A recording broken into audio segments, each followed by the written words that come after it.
Hola a todos, bienvenidos a Biotalks, el segundo episodio del podcast donde hablamos acerca de la ingeniería biomédica sin filtros. En esta oportunidad vamos a hablar acerca de la carrera, investigación, distintas oportunidades y todas las cositas que no te cuentan dentro de un salón de clases. Hoy me acompaña alguien que, siendo estudiante de pregrado, ya ha investigado en dos países distintos con financiamiento internacional. La voy a dejar que se presente, por supuesto, pero no sin antes dejarles un pequeño spoiler. La historia de hoy va a motivar a más de uno a enviar ese correo que tienen por ahí pendiente. Ivana, gracias por estar acá. Para los que no te conocen todavía, ¿puedes mencionar quién eres, presentarte? Claro, mi nombre es Ivana Yaguamán. Actualmente estoy en el noveno ciclo de la carrera de Ingeniería Biomédica. Y bueno, sí, yo ya he realizado dos pasantías de investigación, una en Canadá y otra en Estados Unidos, en University of Calgary y Purdue University, respectivamente. Y creo que mis investigaciones han estado bastante relacionadas a los biomateriales, pero tengo bastantes intereses en otras áreas como la bioinformática y la neurociencia. Buenísimo, Ivana. Creo que para entender mejor todo lo que has logrado, vale la pena ir un poquito hacia atrás y conocer cómo empieza tu historia dentro de la carrera de ingeniería biomédica. Cuéntanos, así, ¿cómo llegaste a la ingeniería biomédica o qué te motivó a seguir el camino de la carrera?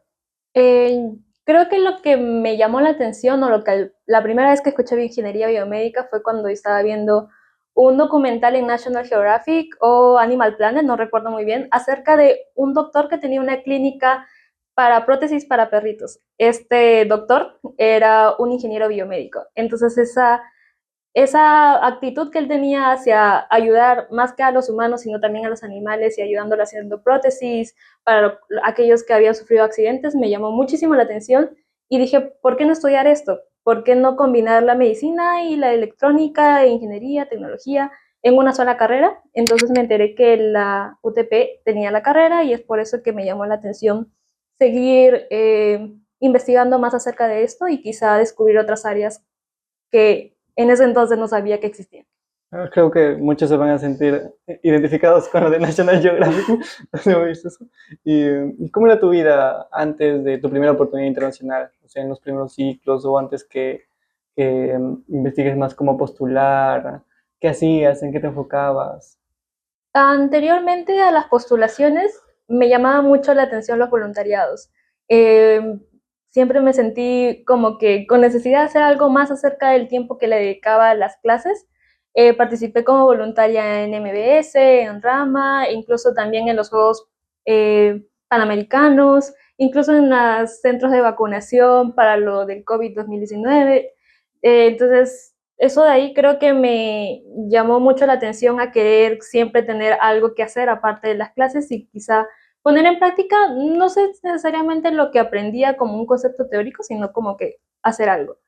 Y creo que eso al fin y al cabo es lo que me llamó la atención luego para decir, si es que estoy haciendo algo aquí en Perú, si es que puedo poner mis manos a la obra, ¿por qué no hacerlo también en el extranjero? Por supuesto. ¿Y tenías claro desde un inicio en hacer investigación? ¿O estabas en duda? ¿O qué fue lo que te llevó a hacer investigación de manera internacional? Creo que la ingeniería biomédica tiene muchas áreas que en Perú no son difundidas para nada y nos quedamos muy corto con lo que está desarrollado. Como yo me enteré de qué se podía hacer con ingeniería biomédica fue a través de las charlas TED. Estas como que hablaban de cosas quizá en ese entonces para mí muy ficcionales acerca de inteligencia artificial o materiales que se podían imprimir y crear órganos. Entonces yo decía, ¿eso es real? ¿Eso Claro. se puede hacer? Entonces yo decía, ¿pero dónde? O sea, Pero acá en Perú no se ¿en ve que en mucho Perú eso, no, digamos. en que en Perú no hay? O sea, No hay, ¿dónde lo pero hago? Y decían, no, en tal universidad, no en tal país, no en tal empresa. Entonces, ¿cómo yo podría formar parte de esta investigación? O al menos acercarme un poquito y ver cómo lo hacen. Y fue donde me enteré acerca de estas pasantías, estas becas, estas oportunidades que existen como que para formar parte de laboratorios en donde se desarrollan temas tan interesantes que aquí no podrías realizar. claro, hablaste sobre las charlas TED y Uh su -huh, importancia para forjar tu camino, uh ¿no? -huh. ¿Consideras que ese fue un momento específico o tuviste otros momentos específicos, no sé, una clase, una persona o algo que leíste que te hizo pensar que eso era lo que querías hacer? Creo que las charlas TED fueron un aspecto bastante importante porque siempre las utilizaba como referente de algo, de cómo exponer mis ideas. Siempre me parecieron que los expositores tenían una capacidad de desenvolvimiento muy, muy chévere porque ellos siempre como que usan ejemplos, usan imágenes, incluso ejemplos de la vida cotidiana que tú dices, yo también quiero exponer como ellos. Incluso estar en una charla TED como ellos. Te Exacto. motivan. Entonces, eso fue una motivación muy, muy grande para mí. Pero algo que también siempre estuvo como que presente en mi vida de por qué hacer investigación o de querer irme fuera quizá, fue mi hermano, porque mi hermano es ingeniero electrónico de la Católica.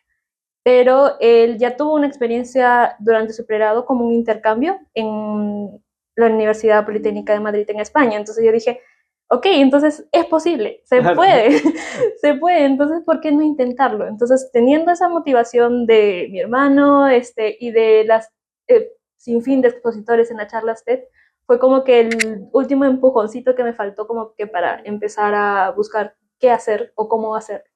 Sí, tienes razón. Creo que es ahí donde inicia tu historia, empieza a tomar un giro, digamos, súper interesante, porque una cosa es la motivación inicial, pero otra es cuando empiezan ya a aparecer las oportunidades más grandes, como por ejemplo participar en una investigación con financiamiento.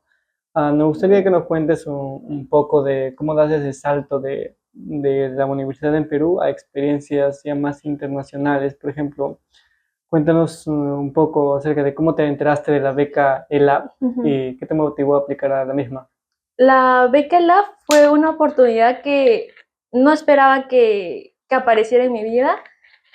Literalmente apareció a través de un video de TikTok. Un video de TikTok que mi mamá me compartió diciéndome, mira, esta chica habla de esta beca, que ella se fue a Canadá y está investigando. ¿Qué te parece? ¿Por qué no postulas? Y yo le dije, no, ¿qué van a aceptar? Que mi CV no tiene nada. Y mi mamá, postula, postula. Esta chica se llama Talía. La verdad es una persona muy, muy, muy capa y la pude conocer en persona estando en Canadá porque su hermano también justo estuvo haciendo la misma pasantía que yo en otro laboratorio y es una persona muy inteligente, demasiado. Creo que trabajó en NASA y actualmente está haciendo un doctorado en Stanford, entonces es una chica súper chévere. Y a través de su video de TikTok es como me enteré de la beca Lab. Comenzó a comentar acerca de lo que duraba, lo que te pagaba, en cómo lo podías hacer, cómo deberías buscar profesores. Entonces, creo que verlo de una forma tan cercana, de un estudiante a otro estudiante, dije, Claro. pues ya, intentémoslo. Y aparte que, como te digo, mi mamá fue la que me envió el TikTok, entonces estaba como que, ya postulaste, ya postulaste. Entonces, ya fue como que, ok, si que quiero intentarlo algo, lo voy a intentar de una vez. Y uno de los pasos como que más importantes de la beca es buscar supervisores. Y ahí es como que comencé a enviar un montón de correos sin esperar respuesta, pero enviar correos. Usen para eso el TikTok, chicos. Sí.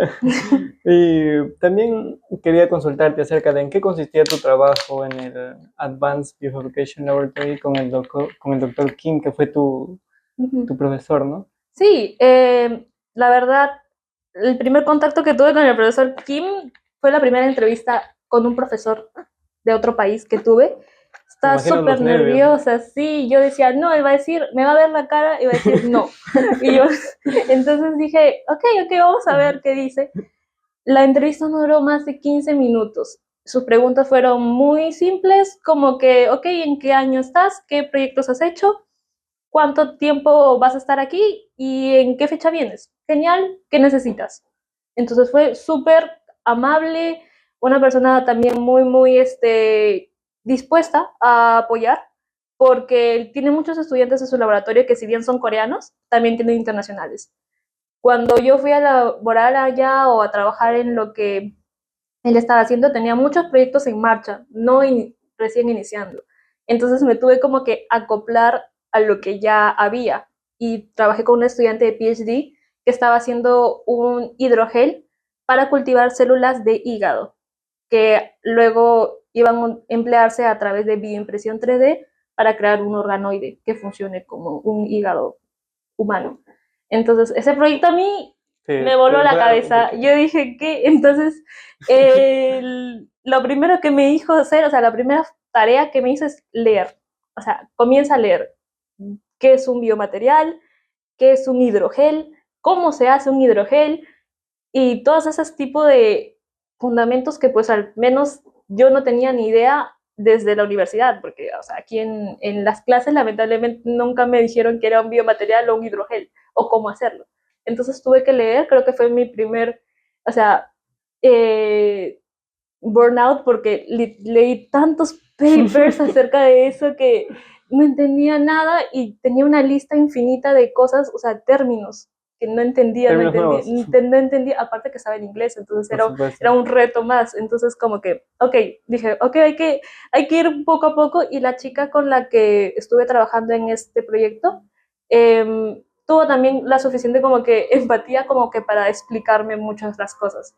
Me dieron trabajos primero muy fáciles de medir dureza, elasticidad de los hidrogeles que iba haciendo, para ver biocompatibilidades. Y creo que eso fue como que gracias a estas pequeñas tareitas fue en la que mi experiencia pudo ser trabajada de mejor forma, porque si yo me iba de lleno a lo que ella estaba haciendo, literalmente hacer un hígado artificial, yo no iba a Claro. entender nada. Entonces, creo que como que ir poquito a poquito y ayudarla de al menos de una forma u otra, me hizo como que acercarme a lo que es la investigación y que me vaya gustando poco a poco. Sí, justamente eso iba de cómo es eso de adaptarse, a trabajar en un laboratorio de investigación.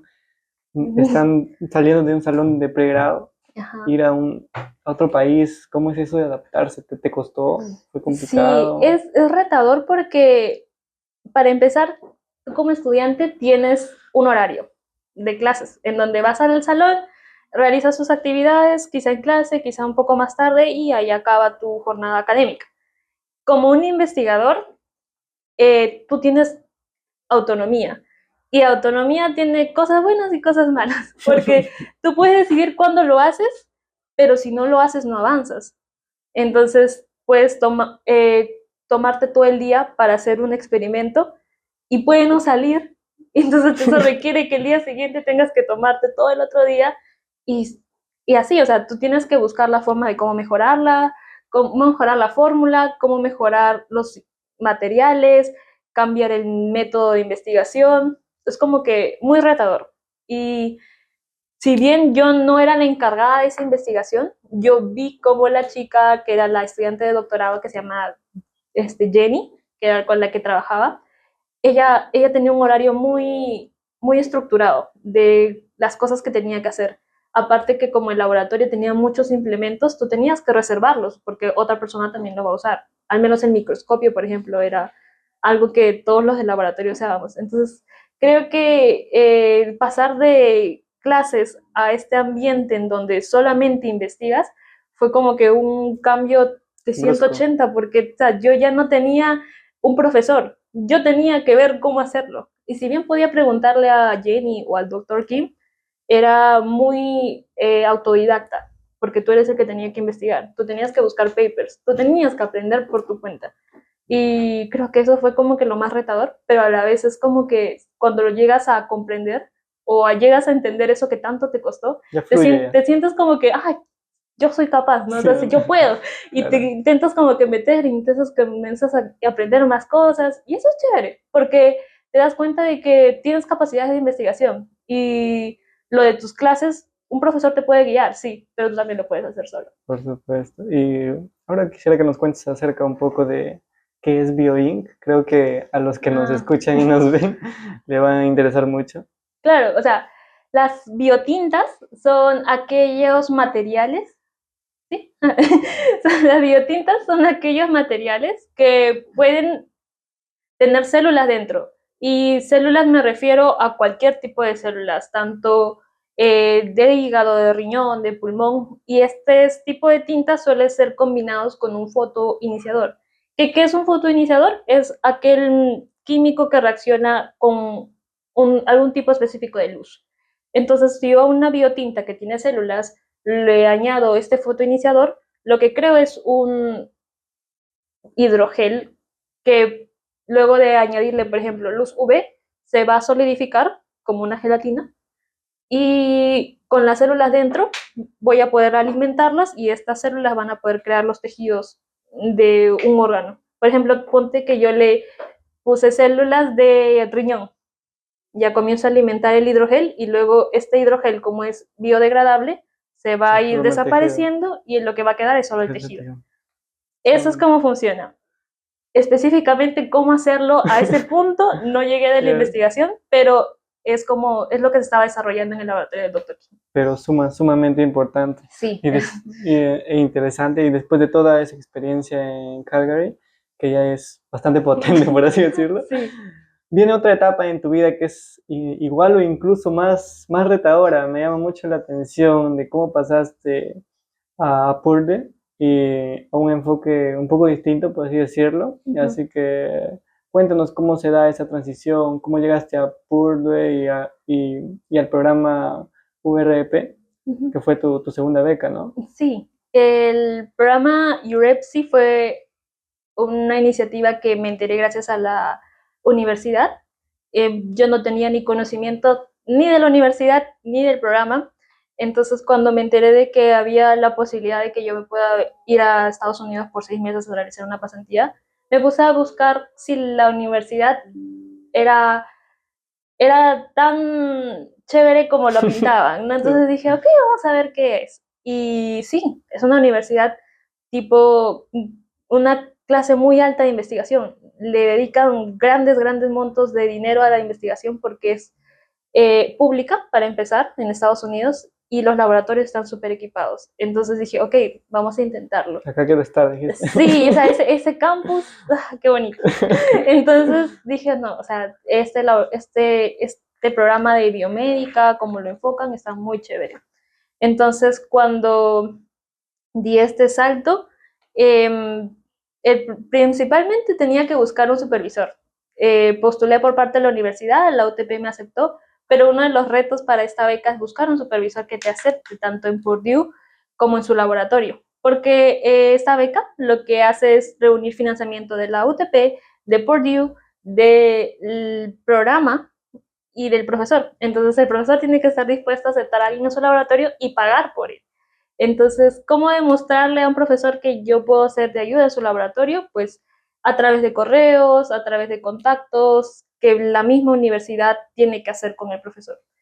Y creo que de esa forma, pues tuve que esperar, no fue de inmediato, estudié un ciclo aquí en la universidad y luego se me dio la noticia que un profesor, el profesor Martínez, fue el que me aceptó al programa y me aceptó que me una a su laboratorio que es FlexiLab. Y este programa, la verdad, no solamente creo que recién está iniciando en Perú y tienen bastantes chicos colombianos, unos cuantos panameños y este año tiene unos chicos de Ecuador. Entonces, que acepten a alguien de Perú también fue como que muy bonito y luego al enterarme que ser la única peruana, fue como que, ok, tengo que representar a mi Perú, tengo que representar al Perú, tengo que enseñarles que es un lomo saltado, que enseñarle que es un ceviche, ¿no? Entonces, fue bastante chévere porque aparte de aprender, también tuve que enseñar acerca de mi cultura. Claro, y ahora que mencionaste acerca de FlexiLab, ¿qué es FlexiLab y en qué consistía tu trabajo con el profesor Martínez? El FlexiLab es un laboratorio que se encuentra en la Universidad de Purdue a cargo del profesor Ramsés Martínez. Es un profesor que está asociado tanto a la Escuela de Ingeniería Biomédica como a la Escuela de Ingeniería Industrial. Entonces el laboratorio tiene justamente estos dos ámbitos, tanto industrial biomédico, algo que puede hacer un biomédico, pero que a la vez se puede aplicar o quizá incluir en compañías, industrias. El proyecto específico con el que yo estuve trabajando, colaborando, porque no era mío, era de un estudiante de doctorado, es acerca de unos elastómeros magnéticos para aplicaciones biomédicas porque funcionan como actuadores. En síntesis, en español es una curita. Imagínense una curita, pero con partículas magnéticas dentro. Entonces, esa curita va a ir a tu herida y yo al acercarle un electroimán voy a generar un campo magnético y vibraciones. Entonces, estas vibraciones de baja intensidad y este campo magnético de baja frecuencia, lo que va a hacer es promover que tu herida sane más rápido. Ese es el proyecto en el que estábamos enfocándonos y para heridas crónicas, que son heridas que demoran más de 4 semanas en sanar. Claro, un proyecto súper interesante de nuestro estado, que motiva a más de uno. Ya yendo a un tema un poquito más personal, por así decirlo, ya, cómo es el día a día de ser visiting scholar? O sea, por ejemplo, no sé, ¿qué hace Ivana un lunes a las 9 de la mañana en Purdue?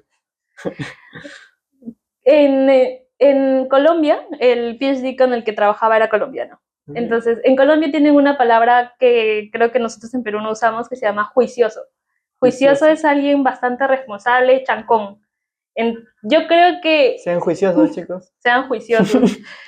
Creo que me tocó ser bastante juiciosa en Purdue porque me levantaba temprano como 6 de la mañana para poder tomar el bus y a estar en el laboratorio 8:30, 9 de la mañana. De ahí, con el estudiante de doctorado, lo que hacíamos era experimentos. Uno, porque, como te comenté, o sea, si bien hay papers, información, claro, tú tienes que saber cómo hacerlo. O sea, el experimento no va a aparecer ahí. O sea, bien, ChatGPT te puede decir, hazlo así, pero no va a funcionar. A veces no funciona, a veces sí funciona. Y si no funciona, tú tienes que ver cómo hacerlo funcionar. Entonces, es mucho de prueba y error. Entonces, creo que un día cualquiera para mí era levantarme temprano, tomar el bus desde la residencia donde estábamos los chicos de mi programa, ir a la universidad, entrar al laboratorio y ponerme a practicar las mezclas de los elastómeros, porque lo que queríamos era algo flexible, algo que funcione como una curita, porque una curita no es un pedazo de papel, es algo que pueda moldearse con tu piel, porque al fin y al cabo la piel es algo que se estira y necesitábamos algo similar. Entonces fue muy de práctica y error durante todo el día, almuerzo, y luego práctica y error hasta las 4 de la tarde, que ya pues era hora de salida. Y lo que a mí sí creo que me sirvió mucho ahí en Purdue, y es algo que recomendaría a muchas de las personas que ya si quieren postular algo y logran estar en alguna universidad de por allá o en algún país extranjero, o cualquier experiencia, prueben de todo. O sea, si hay un evento de aprender chino, métanse ahí. O sea, si les dicen, no, vamos a deslizarnos bajo en la montaña de la nieve, una montaña de nieve así súper peligroso, vayan, va a ser divertido. No se pierdan ninguna experiencia porque nunca saben cuándo la van a volver a hacer. Exacto. Y ahí, o sea, yo creo que muchos de los chicos de mi programa me decían, Ivana, tú siempre estás en todos lados. Sí, porque, ¿por qué no?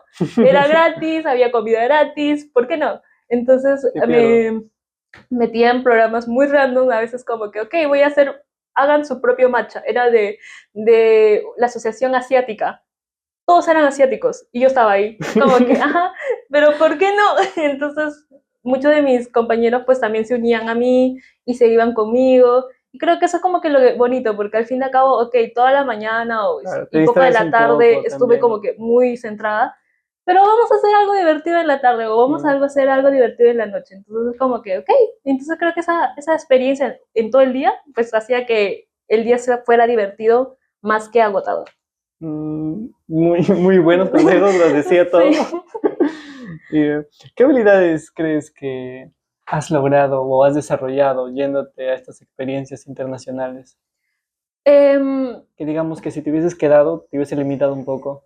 Yo creo que independencia, el estar fuera de tu país y alejado, ¿no? Te abre el mundo. Sí, alejado de tu familia. Por ejemplo, yo estudié en un internado, pero visitaba a mi familia todos los sábados y domingos durante los 3 últimos años de secundaria. No se compara nada a vivir solo en otro país, porque todos hablan otro idioma, nadie te conoce, tú no conoces a nadie. Es como, no sé si tú tienes esa función en Google Maps en donde tú agarras el muñequito y lo dejas sí. Así. Un lugar de la nada. Y te sueltan ahí en medio de Canadá o en medio de Estados Unidos. Entonces, como que, ok, no conoces nada, no conoces a nadie. Creo que la independencia o ese esa madurez de preguntarle a alguien o de hacer tus cosas por ti mismo, es algo que no hubiera podido desarrollar al nivel o con la rapidez con lo que lo hice gracias a esas experiencias.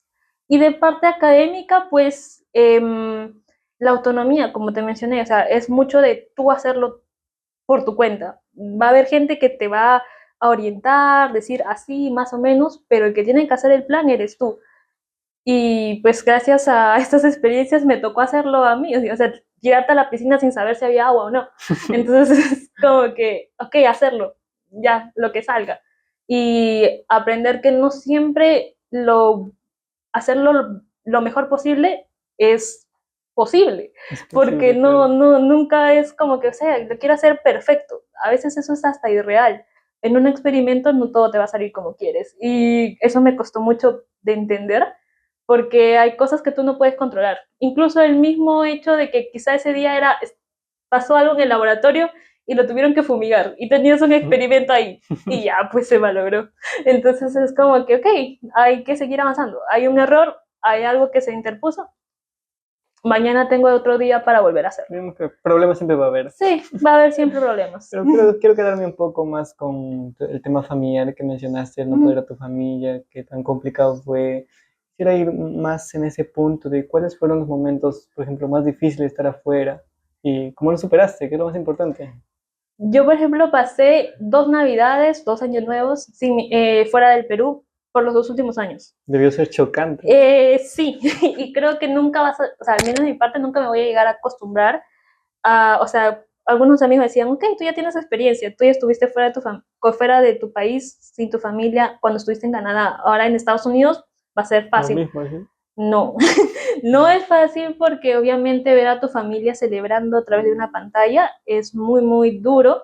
Y creo que hay también otro hecho que tú ves a la familia celebrar y estar feliz, te gustaría incluirte ahí. Pero, por ejemplo, hay unas experiencias en los países a los que vas o que tú vives por tu cuenta y tú quisieras que tu familia esté ahí para compartirle. Por ejemplo, yo pruebo un sabor de helado que solamente he probado allá, me gustaría que mi mamá lo pruebe. Entonces Claro. es como que ese tipo de cositas y pensamientos son muy difíciles de aceptar y como que pasar mientras vives allá.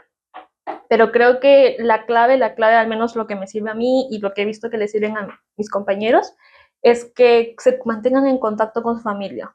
Yo me comunicaba con mi mamá todos los días. Siempre había llamada primero, porque no sabía cocinar. Entonces, no tenía de otra, entonces Claro. fueron llamadas, videollamadas durante 3 horas diciéndome cómo hacer un lomo saltado, cómo hacer un ají de gallina, cómo hacer Digamos que freír un pollo. Entonces, como que, o sea, ese tipo de llamadas, acercamientos son cosas con las que mi mamá siempre estuvo presente. Y una vez que yo ya aprendí a hacer ese tipo de cosas, era como que más rutinario. Acababa de hacer mis eventos, tareas o lo que tuviera que hacer ahí en el laboratorio. ¿Y por qué no escribirle a mi mamá? ¿Por qué no llamarla? Y eso creo que es lo que me claro, daba como digamos el que, confort. y también no, digamos que no puedes pasar una semana sin comer algo peruano. Exacto, no se puede, no se puede. Incluso estando con roomies colombianas, decidimos cada uno hacerse su comida, porque yo no podía vivir Claro. sin un tallarín rojo, sin un arroz con pollo. Cueste lo que cueste un ají amarillo, yo lo iba a pagar. Y yendo ya al plano como consejo para los que nos ven o nos escuchan, ¿qué tan importante fue el idioma? ¿Qué tan importante fue el inglés y el networking para tú lograr esas oportunidades en el extranjero? Creo, principalmente para allá el idioma. El inglés sí es algo muy importante, pero no es algo que te tenga que detener de postular a las oportunidades. Si bien yo consideraba que tenía un nivel intermedio alto de inglés cuando fue mi primera experiencia, que fue Canadá, tuve muchos retos, tuve muchos miedos, porque mi principal miedo No poder el, comunicarte bien. era más que eso, el si me equivoco, Ah, ellos se claro, van a reír, o claro. Giovanna no van a entenderme. Eso es Es como, un miedo de estudiante muy, muy presente. Y una vez que tú estés allá, las personas son Si lo lo toman a mal, suficientemente, no, eso sí se lo van a tomar a bien, son lo suficientemente empáticas como para decir, ok, no es tu primer idioma, digamos que dijiste en vez de manzana roja, roja manzana, ok, yo entiendo a qué se refiere, no me está hablando en otro idioma, entonces ellos son bastante comprensivos, y una vez que tú entiendes esto, te sueltas un poco más, Entras más en confianza. y entras en confianza y eso hace que como que confíes más en tu nivel de inglés. Y llega un punto en el que hablas inglés y dices, Y me das cuenta que estás hablando inglés. ellos me van a entender. Y eso fue como que ya lo que a mí me ayudó, o sea, como que ellos me van a entender. Ellos entienden, ellos, o sea, no me van a decir, no hablas exactamente la gramática correcta. No te van a decir así, porque Pero incluso ellos ni hablan así. el punto Entonces, está en que logras comunicar. te logras comunicar, logras pedir tus cosas, ordenar un café, hacer tus compras, pagar. No necesitas tanto inglés o tanto nivel para ese caso. Y como te digo, si no tienes mucho nivel de inglés, que no te detenga a postular, porque yo tengo amigos que cuando llegaron a lo de la beca Lab, les tenían miedo a ordenar un café y me decían, Ivana, por favor, ordena por mí. Y luego me fui y él se quedó y él me dijo, ¿y ahora quién va a ordenar mi café? Entonces yo como que, o sea, ya tú tienes que como que dar ese paso. Tienes que superar ese miedo. Y él lo pudo hacer, o sea, como que ya es cosa de intentarlo, ¿no? Que si bien tu nivel de inglés quizá para ti no sea suficiente, es más que suficiente cuando tú ya estés allá. Entonces, el inglés sí es necesario y practicarlo cuanto más puedas es muchísimo mejor, pero que no sea un limitante, que siempre el pequeño nivel de inglés que tengas siempre va a ser útil, aunque no lo creas. Incluso yo también estudié un poco de francés y al viajar a Francia o Suiza, ese poco de francés me sirvió mucho, me sirvió para pedir indicaciones, para pedir orientación hacia dónde ir o al baño o algo me va a servir. Entonces es como que los idiomas es algo que no se debe descuidar, pero que no te exijas tanto de aprenderlo a la perfección antes de postular. Y el otro tema que me comentaste fue acerca Networking. de networking. El networking al inicio es es algo que las considero, que no me funen, que considero que las personas piensan que tienen que tener la mega red de contactos para poder iniciar algo. Yo considero que es mentira. ¿Por qué? Porque tú puedes buscar tus mismas oportunidades, tú puedes empezar a hacer tu red, no necesitas que alguien te presente su red, tú puedes crearla, tú puedes enviar un correo a un profesor y decirle, profesor, me quieren inscribir en su laboratorio. Ponte que el profesor tenga un laboratorio que se encargue de Machine Learning o algo mucho más virtual. Puedes incluirte en su laboratorio y estar en el Perú. Claro. Entonces es algo como que no necesitas tener el contacto del presidente de Estados Unidos para poder tener una oportunidad. Tú puedes hacer tu red y una vez que ya tú te vayas incluyendo o tengas algún contacto, le preguntas al profesor si conoce a otra persona, esa persona conoce a otra persona y el networking solito se va a dar. Pero el primer paso no necesariamente es que te incluyes en una red, tú puedes crearla. Y eso, creo que es como que algo, un miedo de muchos estudiantes y lo fue para mí, porque yo pensaba que tenía que conocer a la persona más inteligente del Perú para yo poder hacer mis oportunidades y luego me di cuenta que puedo empezar de abajo Claro. y no hay necesidad de eso. Con todo lo que has vivido, Ivana, creo que hay muchísimo valor para las personas que nos están viendo y nos están escuchando, sobre todo los que quieren seguir un camino parecido al tuyo. Me gustaría ahora ir a una parte más reflexiva sobre los aprendizajes y consejos que te ha dejado todo este proceso, ¿no? Así que si pudieras, por ejemplo, ¿qué le dirías a una persona que nos está viendo en este momento y que quiere aplicar una beca internacional, pero sin embargo siente que no está listo o siente miedo todavía? Para cualquier persona que quiera aplicar a alguna oportunidad, ya sea de voluntariado, de investigación, un intercambio, no duden de ustedes mismos, no duden de su perfil, de lo que son capaces y de lo que han aprendido, porque ustedes piensan de que comparado con otras personas no es mucho. Es mucho porque ya forma parte de ustedes y si lo dominan en nivel básico, intermedio o avanzado, no es relevante. La verdad, muchas de las oportunidades saben que van a recibir gente que recién va a aprender. Entonces no esperan a alguien que sepa todo a la perfección. Inténtenlo. Como mencioné hace un rato, el no ya lo tienen. Envíen correos, mensajes por LinkedIn a cualquier persona que se les cruce.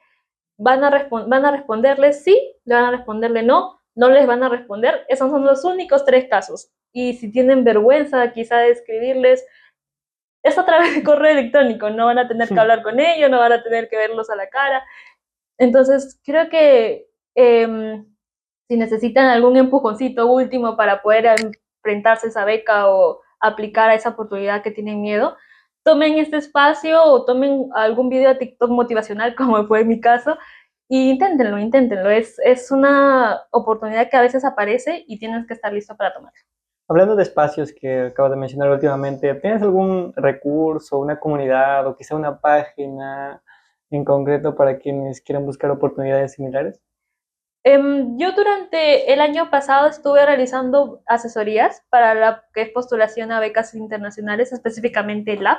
Si es que quieren algún tipo de consejo o mi asesoría en ese aspecto, me pueden contactar por Instagram. Mi Instagram es IVAISA03. Acaba de aparecer.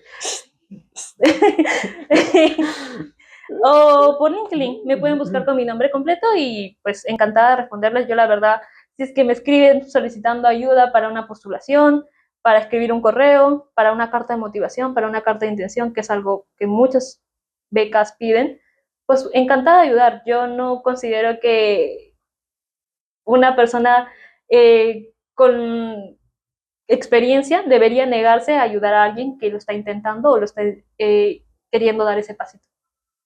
Ahora quiero centrarme un poco más en cuál es tu visión de futuro, Ivana. O sea, ¿hacia dónde va Ivana, digamos, en los próximos 5 años?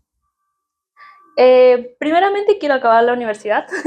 Durante estos periodos en los que estaba en pasantías creo que las experiencias me han servido mucho de ayuda, pero ya quiero dar un paso más allá de ser un estudiante de pregrado. Me gustaría, tengo la mira a muchos países porque gracias a esto se me ha expandido todos los campos que se pueden afrontar en biomédica. Me gustaría realizar una maestría, más que todo para saber un poco más de lo que es el campo de la industria. He tenido experiencia en Canadá, Estados Unidos, en investigación, pero me gustaría saber en industria qué tan desarrollado, qué tanto mi aporte podría llegar a hacer en ese aspecto. Sin embargo, no descarto la posibilidad de quizá saltar a un doctorado en una de las universidades en las que ya he estado, porque me parecen universidades muy, muy completas, y postular a más oportunidades, pero luego de acabar mi pregrado. Claro, de verdad, Ivana, creo que todo lo que has compartido aporta muchísimo y puede motivar, como mencioné al principio, a más de una persona a dar ese primer paso. Y ya para ir cerrando, Ivana, de verdad, nuevamente muchas gracias. Creo que este episodio va a llegar a más de una persona que necesitaba escuchar exactamente eso. Y como mencionaste tú, ¿no? Que sí se puede, que hay caminos y que vale la pena intentarlo. No tenemos nada que perder. Si quieren seguir a Ivana y ver en qué anda investigando, acá la vamos a dejar sus redes sociales, justamente acá, como ya mencionó. Y pues, si tienen una duda también para nosotros, pueden escribirnos. Y esto, Ivana, pues, unas palabras de despedida para... Claro, bueno, gracias por la invitación. La verdad creo que el capítulo de MBS va a estar mucho más activo de lo que esperamos, así que pues estaré atenta también, más que dispuesta a colaborarlo si necesitan algún apoyo. Y como mencionaste, escríbanme e intenten cualquier oportunidad o cualquier cosa que quieran en la vida. Bueno, esto fue el segundo episodio de Vaya Talks. Si el episodio de hoy te movió, te motivó en algo, compártelo con ese amigo, amiga, vecino, tío, tía, etcétera, que también estudia ingeniería biomédica o le interesa el campo, pero todavía no sabe todo lo que puede llegar a hacer. Pues nos vemos, chicos, nos vemos en el siguiente episodio. Gracias.